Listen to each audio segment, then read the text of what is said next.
nós realmente estamos no controle de nossas ações?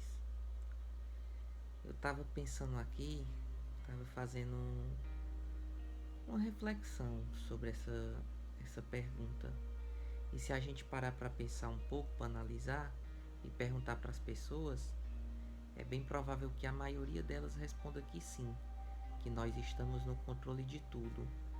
Porém, isso acontece porque normalmente a gente é um pouco ignorante aos mecanismos biológicos que nos fazem nos comportar da maneira que nós nos conhecemos individualmente.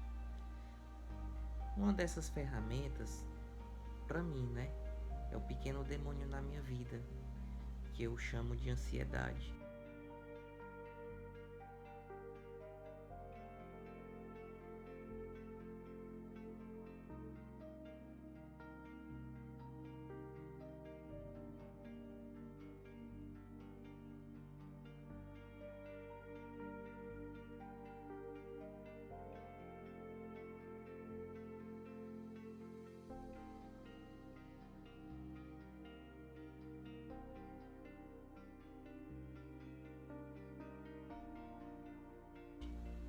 Para a maioria das pessoas, a ansiedade é uma bênção, uma vez que sem ela na nossa espécie, jamais teria a menor condição de sobreviver às tarefas impossíveis que o mundo joga na nossa frente.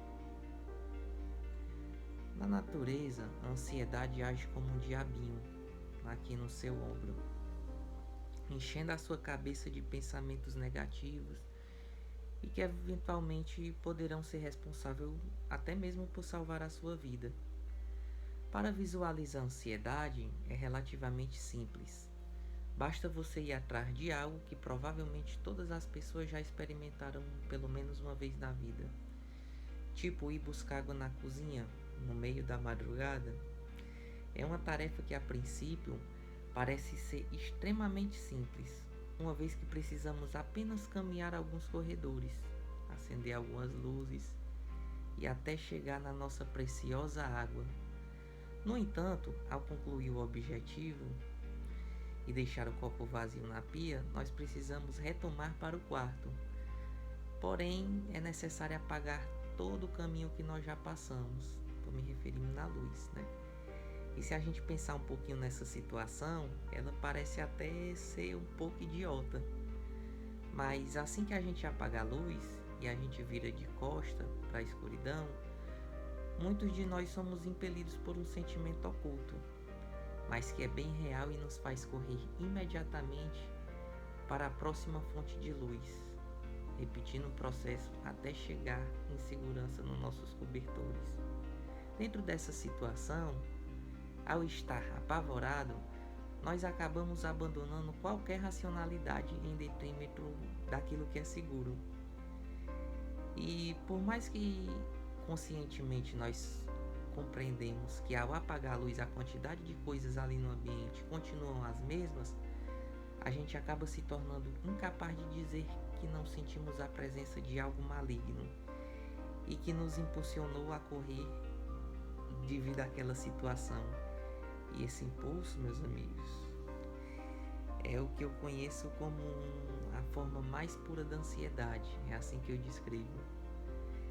Desde o primeiro milésimo de segundo em que você está de costas para a escuridão, a ansiedade está carregando a sua mente de prováveis perigos iminentes que te cercam naquele ambiente e afetando a sua própria percepção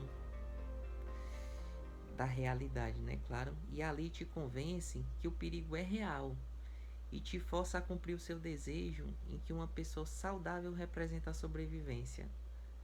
No entanto, os mecanismos que determinam o funcionamento da ansiedade no nosso cérebro, eles são relativamente frágeis, podendo ser perturbados, até mesmo danificados, por fatores externos, principalmente durante a infância, quando as crianças são impostas a realidades bem cruéis, permitindo que estejam sujeitas a desenvolver algo conhecido como transtorno da ansiedade.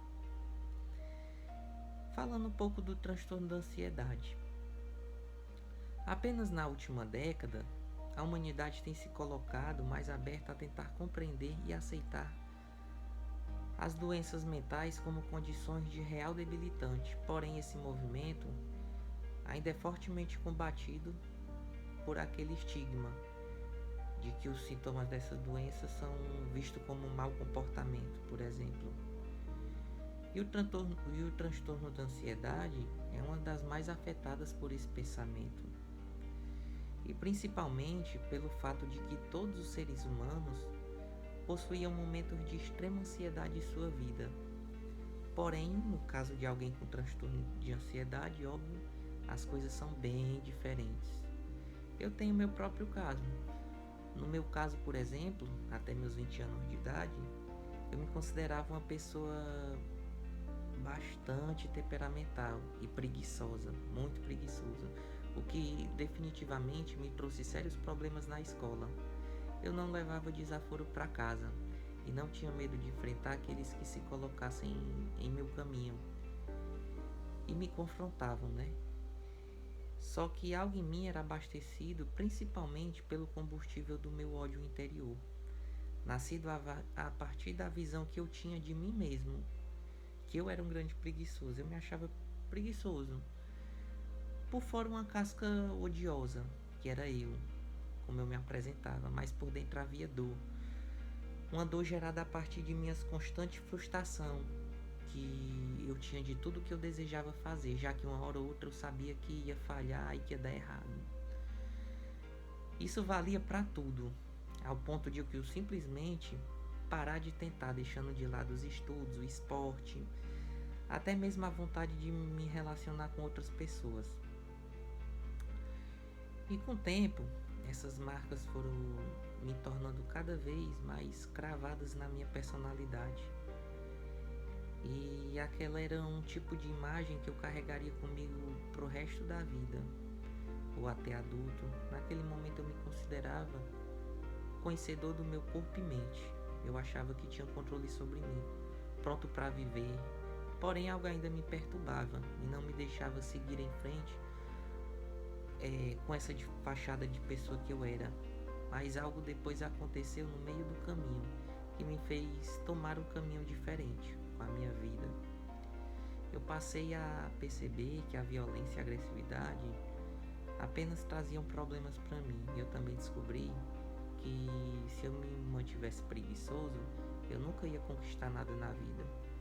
E foi nesse momento que eu decidi mudar muito dos meus comportamentos. Entretanto, por mais que eu tenha alterado isso, na maioria das vezes aquelas situações que eu definia como minha personalidade continuavam acontecendo. Só que dessa vez eu acabava não concordando com muitas das minhas ações. No fundo do meu ser, eu sentia que algo não estava certo, principalmente nos momentos em que eu demonstrava minhas raivas e frustrações em situações proporcionais. Na hora, aquelas minhas decisões pareciam tão minhas, mas depois eu me sentia amargo. Ficava um sentimento de que aqueles passos que eu havia dado para frente, não sei explicar, mas conforme os anos passavam, esse sentimento só crescia mais e mais e eu me sentia fora do corpo. Quando eu tinha esses momentos, e com o tempo eu passei a me sentir como se eu fosse só um impostor dentro do meu próprio corpo. Naquela época, nessa época que eu estou dizendo, as coisas pioraram muito e era como se algo dentro de mim tivesse crescido. E meus pensamentos, que sempre foram bem acelerados, pareciam tão rápidos quanto a luz, porém era cheio de escuridão. Eu me sentia até com medo daquilo que eu mesmo era. Quanto mais acostumado a perceber os momentos em que estava sentado no banco do passageiro, no controle da minha vida. Eu nunca senti depois que eu tinha controle. Então eu comecei a notar que muitos dos meus momentos do passado, eu estava começando a sentir as mesmas coisas do passado. Era como se a cada dia que passasse eu descobrisse que minhas memórias não tinham sido criadas por mim. Eu passei a mergulhar cada vez mais nessa percepção, chegando até mesmo a imaginar que tudo que estava sendo arquitetado em mim era vontade de algum mal que queria me ver sofrer. E aos poucos eu perdi o controle da minha vida totalmente. E junto com ela ia embora a esperança de qualquer futuro feliz. E nessa situação, eu passei por um momento de muita sorte. Eu encontrei pessoas que há anos vinham sofrendo do mesmo mal que eu. E aquilo que estava me consumindo naquele momento me fez eu me abrir, seguir as recomendações das pessoas que me ajudaram, recebi ajuda profissional e eu comecei a entender as engrenagens daquilo que me fazia perder o controle de quem eu era. E hoje eu tenho muito conhecimento sobre o meu transtorno. No caso da ansiedade, eu consigo a qualquer momento senti-la dentro de mim, em segundo plano e na minha mente também.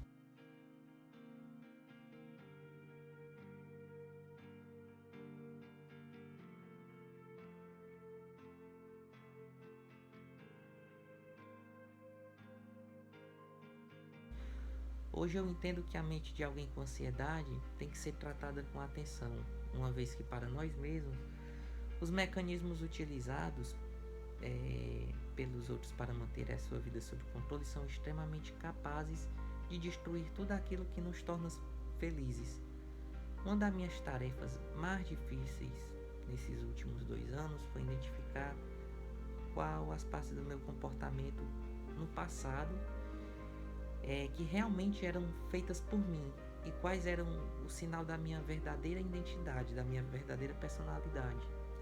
Aos 20 anos, eu tive que me descobrir novamente quem eu sou, porém isso é algo que eu jamais teria condições de superar sozinho. Então, não tenha medo de pedir ajuda. Em outro vídeo, eu vou depois relatar para vocês, no caso, situações que eu passei nessa época de largar a faculdade, de largar um relacionamento, e eu joguei tudo pro alto assim, simplesmente tudo estava me fazendo mal. E aí minha vida mudou totalmente, foi tudo de ponta cabeça. Mas para não alongar muito aqui, isso é caso para outro vídeo. Eu vou ficando por aqui. Deixem comentários se puder. Deixem um like, assine o sininho e tchau.